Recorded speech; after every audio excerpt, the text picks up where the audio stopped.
made to you so special? Nothing. I'm just a kid from Brooklyn.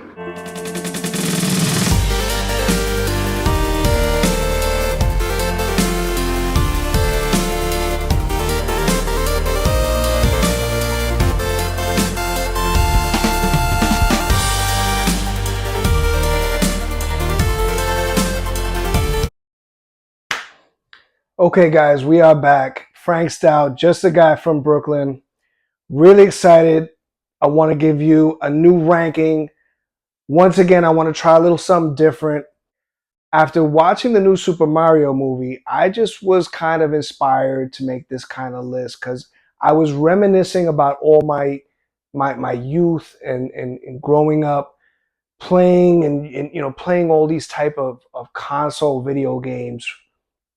I mean, I literally was that little kid on a dirt bike who would, be all over the street. But when I come home, I would play whatever machine I had in front of me, and I was lucky enough to have them. So, um, big question: why retro? Right? Why not mention the PlayStation 5? Why not mention the PlayStation 4?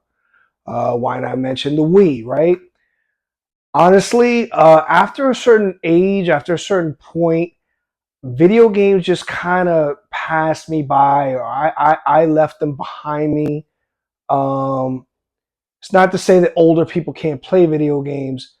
I literally just it just reached a level for me that I just lost interest. And if you ask anybody who's ever seen me try to play one of these new systems, try to play one of these new games, it ain't pretty. I don't understand. Is it this button? Is it the button in the back? There's just too many fucking buttons. There's just too many buttons. But as always, let's just jump right in. And I have only one rule because we're not talking movies today. So my rule is this is a favorites list.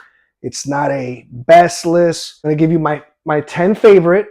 I'm going to give you a few honorable mentions, and I'm going to mention a few of the games, one or two games from each system that had me, that was the reason why, those systems worked for me.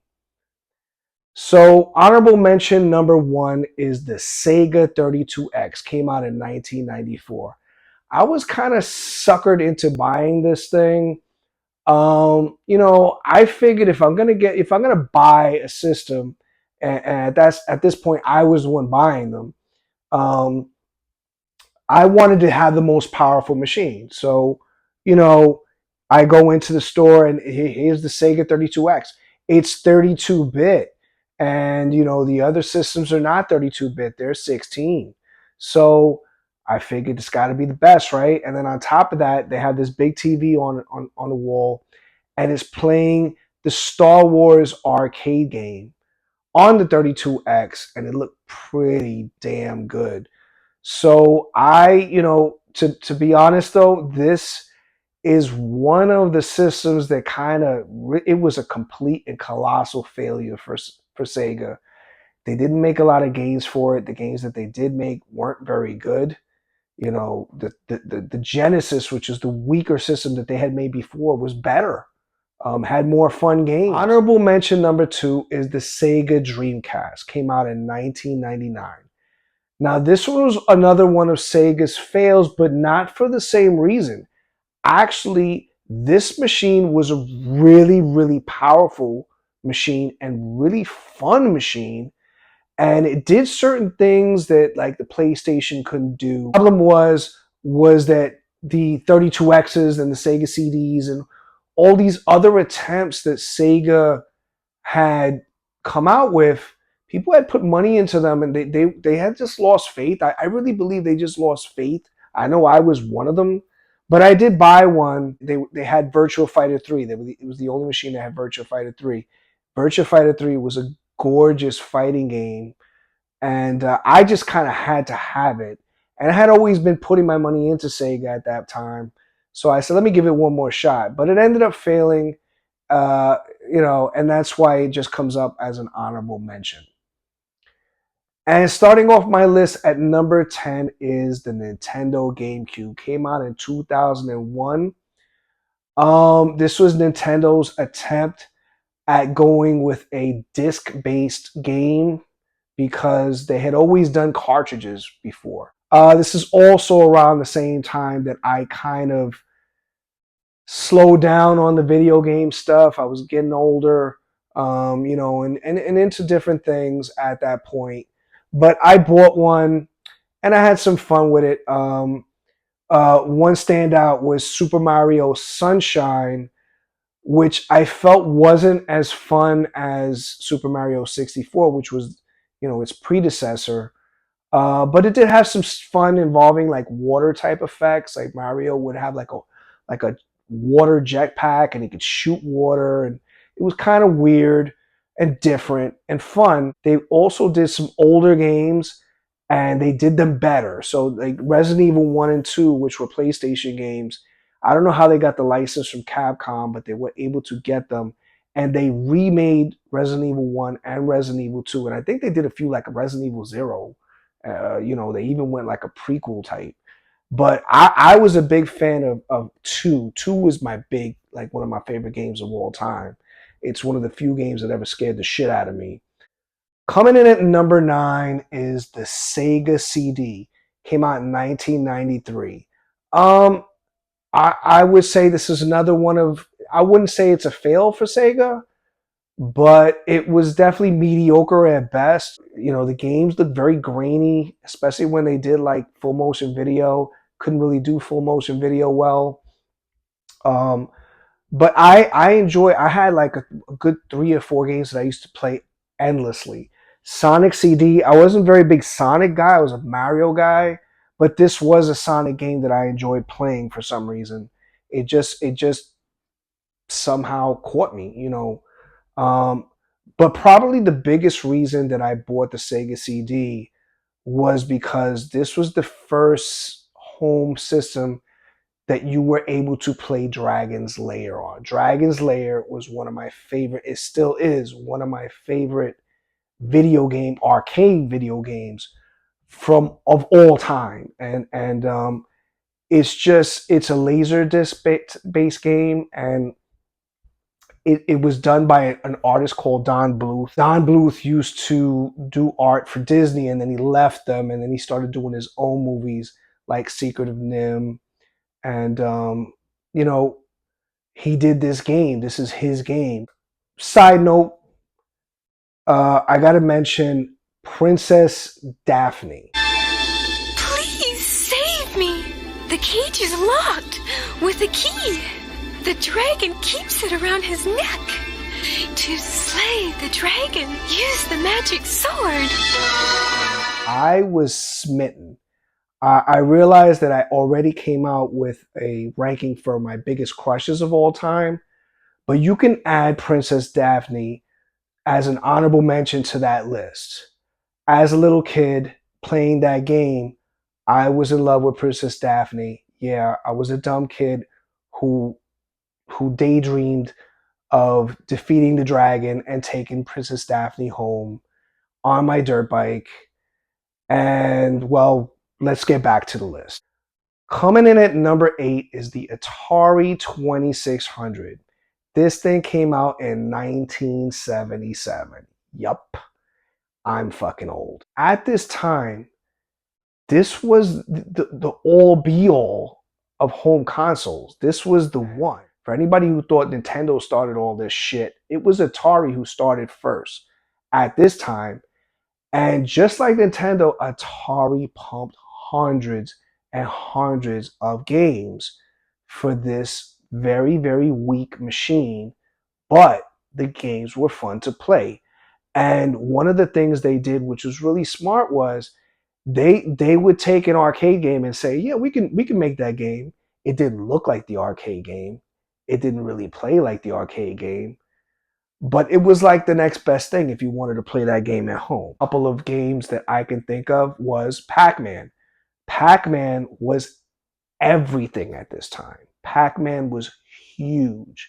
People would run when they got out of school to find the nearest Pac-Man or Miss Pac-Man game, and play the shit out of it. Did it look like the Pac-Man from the arcade?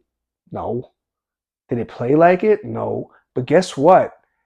It had its own kind of gameplay that was really fun. It looked like shit, but my God, it was a really fun game to play at that time. Another game which wasn't an arcade game, I don't know where it came from or who developed it.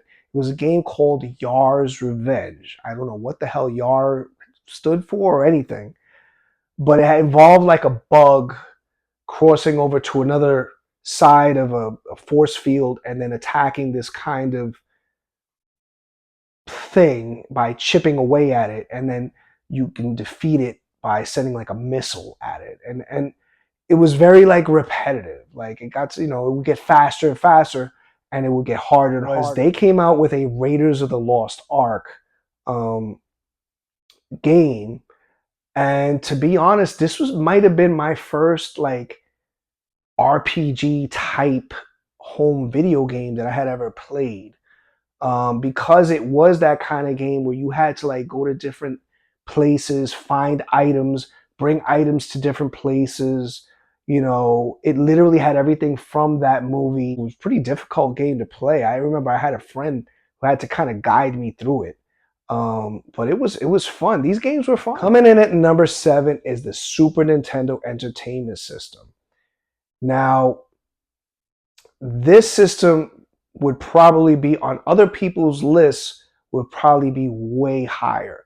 This is a really, really powerful upgrade from the NES. Unfortunately for me, my experience with it was not very fun. Around this time, Blockbuster had blown up. And my thing was like every Friday night or every Thursday or Friday night, I would go to Blockbuster, rent a movie or two, and maybe rent a game to play over the weekend. And I would say like 98% of the time, whatever game I rented sucked.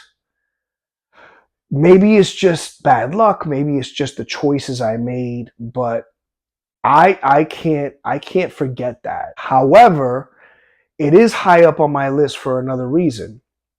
Super Mario World. This is without a doubt my second favorite Mario game of all time. I remember playing this game endlessly. This is just one of those games that you would play, and the exploration of it was just so deep. Like you could play for hours and hours, not even get that far. Another game I can think of is Super Punch-Out, which is not to be confused with Mike Tyson's Punch-Out, which was on another system, an older system. I wasn't a fan of the Mike Tyson's Punch-Out game. I was a fan of the original arcade Punch-Out game. It couldn't really be ported over well in earlier home consoles. And then they did the Mike Tyson one, and I just didn't feel like it was, equal to that arcade game. This was on the level of that arcade game and then went beyond, because that arcade game, you only had like about 5, maybe 6 fighters to fight. This thing has something like 20 guys that you could fight, and they were all really crazy, colorful characters, and it was on the level of the arcade game. So I played this endlessly. This was really a big one for me. Another game that was very special was Donkey Kong Country, and they had a few sequels, Donkey Kong Country 2, and these games were side scrollers that just looked really good and had like their own mechanics, and they were fun. Coming in at number 6 is the ColecoVision, which came out in 1982, where the Atari 2600 would make games based off arcade games, but they weren't quite the same. ColecoVision's thing was, oh no, our games are almost identical to those arcade games. Was that a really true? Not 100%. But damn, did they come really close. I took my ColecoVision everywhere. I took it on vacation trips when my mother would go on vacation with me. I would insist on bringing the entire thing with us, and she was annoyed as shit to have to pack that big ass machine with us. Donkey Kong was big was a big thing at this time. And to have Donkey Kong and be able to play it in your home was huge. And then on top of that, Donkey Kong Jr., which also was a big hit right after Donkey Kong, the fact that they were able to port both those games was all the reason anybody needed to have, to buy this system. It also had a game called Zaxxon, which was pretty big deal at that time. And then they also ported over the Popeye game, which, was also anybody who played arcade games back then. The Popeye game was a really fun game to play. Coming in at number 5 is the original NES, the Nintendo Entertainment System. Came out in 1985. Well, they came out with this robot called Rob, where you kind of played this game with it and it would move things.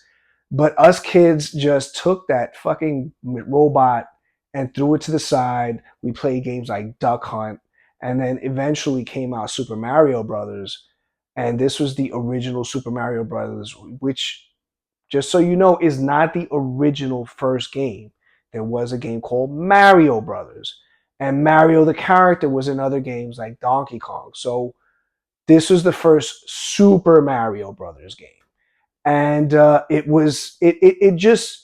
it blew the fuck up. We're not just kids buying this thing; there were adults buying this game, and playing it. It was just everywhere. Besides Super Mario Brothers, they had Super Mario Brothers 2, which is very underrated, although I believe that Super Mario Brothers 2 is the only Super Mario Brothers game which is actually a copy off another video game, but I don't even want to get into that.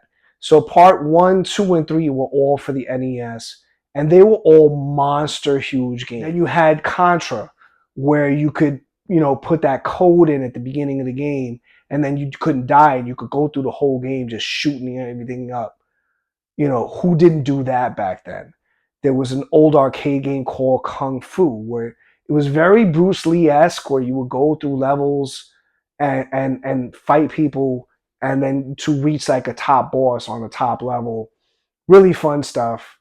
And then another, one last game I want to mention is Mega Man 2. Mega Man 2 was just a game that I tried out one day, and it was just so damn fun. I just thought that I didn't even think that a game like this was possible on such the NES just wasn't a very powerful machine, but the fact that it was able to do a game like this with different levels, and then the character Mega Man, whenever he beats somebody, he would take his powers. Coming in at number 4 is the Sega Saturn. The Sega Saturn, probably, amongst most lists like this, would not be very high. But for me, it really was. After the failure of the 32X and the Sega CD, Sega decided they wanted to really go at PlayStation. So they created the Sega Saturn, and while PlayStation had one processor, Sega Saturn boasted that they had 3. But unbeknownst to everybody, they also made it very difficult. The process of making games for the Saturn was really difficult for third-party people. So, their games were really looking good, but any games from any other companies looked like shit. And most of the time, they wouldn't even bother to make games for the Saturn. So PlayStation was still beating them out, and there was just certain things. Full motion video couldn't be done on the Saturn like it was done on the PlayStation. So it had its limitations. But for me, the Saturn, I bought the Saturn before the PlayStation. I was stupid enough to go and I believed the hype, and then I went and bought it. One of the reasons why was Virtua Fighter 2. The whole thing with the drunken master fighting all drunk and everything, I just was amazed by that. Adding that character to Virtua Fighter was just insane. Then they had a shooter game called Panzer Dragoon. I remember playing this game for hours. It was so fun. You flew on top of a dragon and you just basically shot at everything. And they had like three parts. Parts one and two were just awesome games. And then the third one was an RPG, which I never played, but they say it's one of the greatest RPGs ever made. I have no idea. I never got to play it. It's like this rare game that you can't even find anymore. You know, if you try and buy it, it's like something like $700. It's ridiculous. My first RPG in video games was on the Sega Saturn. It's a game called Mystaria, and it's very like almost chess based. So you had your party of characters, and you would move them along almost like a grid, and you know, you would move them, but they all had different abilities, like in Dungeons and Dragons, you know, and different weapons and different spells, and it got me hooked, and it's definitely my second favorite RPG of all time, just because it was my first. It's the first one I ever completed. It wasn't too difficult of a game, you know, so it was like the perfect one for me to like get started. Coming in at number 3 is the Nintendo 64. It came out in 1996, and it really did 3D better than any other game at that time. It was special, and it came with Super Mario 64, which is my number one favorite Mario movie of all time. I played this the most. I had the most fun with this game. The fact that you could be in a Mario world and literally just be just free to just roam around and try different things, and you know, and be immersed in this kind of world, it really was special. This is something that if I'm not playing it now, but if I was at somebody's house and they were playing that, give me that controller, man. Let me play that for a little while, you know? Or Wave Race 64, which had like these really cool water effects that I had never seen. Uh, Mario Kart 64 was special because you could plug 4 controllers, and was able to do that. I had some friends come over. We played that shit till who knows what time, and I mean, we used to play that for hours. They also did a Star Wars game called Star Wars Shadows of the Empire, and it was like the first Star Wars game that I got to play where I felt like I was like an actual Star Wars character in a Star Wars world. But the 64 is just something, you know, it had that crazy controller, and I remember looking at it when I first bought it and I'm like, what the hell is this? And then when you start playing, you're like, oh, now I see. Now I understand. It worked so well for the games. Coming in at number 2, my runner-up is the original PlayStation. It was also known as the PSX, and it came out in 1994. As you already know, I bought the Saturn first, but after realizing that this was you know, this was the best of the best, the PlayStation, I went and bought myself a PlayStation, and I don't regret it. It had a game that came out in 1997, and that game is known as Final Fantasy VII. To me, this is one of the greatest video games ever made. Um, this is something I just probably played the most. I'm just a big fan of this game. It's just so special. It's my favorite RPG of all time. Um, its characters are just so cool, and it just has this level of world building that I had never seen. When it came out, everybody raced to the stores to buy it, and they were not disappointed. I remember it. I found it a little difficult after a certain point, so it was one of those games where I had to go buy like a manual and kind of have it guide me through.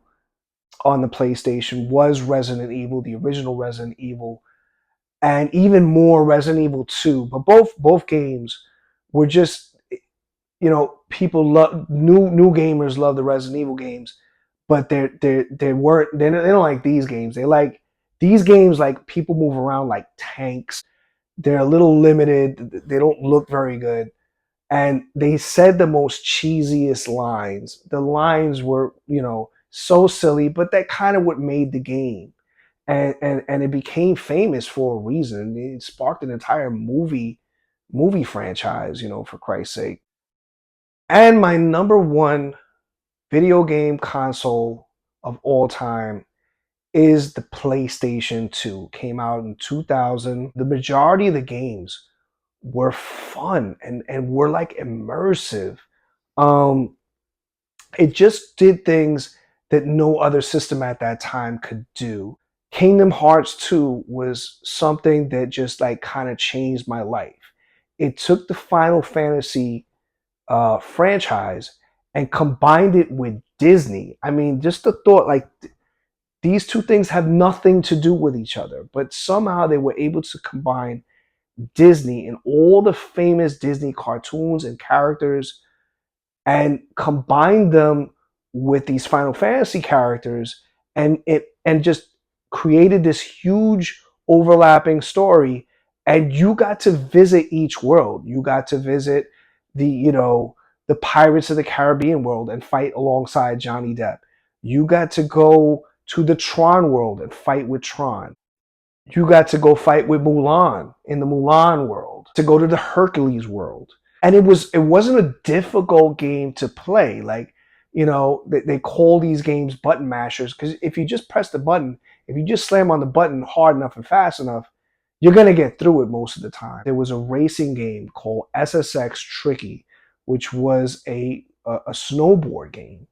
And because of the mechanics of the game, when you were playing this with your control, you felt like you were like really going through like actual snow, like the way you curved and the way you carved up the snow, ridiculous. And then the fact that they added the tricky element so that you can do tricks when you go up in the air.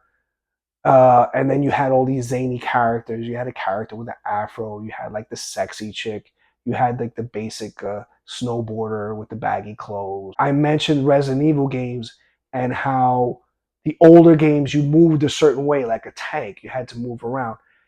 This had Resident Evil Code Veronica. This is the ultimate of those type of Resident Evil games. I would say this is the pinnacle of those games. You couldn't get no better. It was really, really long. I only beat the whole game once. But, if you're a Resident Evil fan, this was like the ultimate for you. All in all, these games are probably going to be forgotten after a certain point. I'm sure that, half these systems, people these days don't even know exist. But to me, they were fun. And I'm glad that there's like a retro gaming community where they actually, seek out and find these games and play them, like, because they are fun. From the BK, from the City That Never Sleeps. Peace. See my face in lights, on my name on marquees found down on Broadway.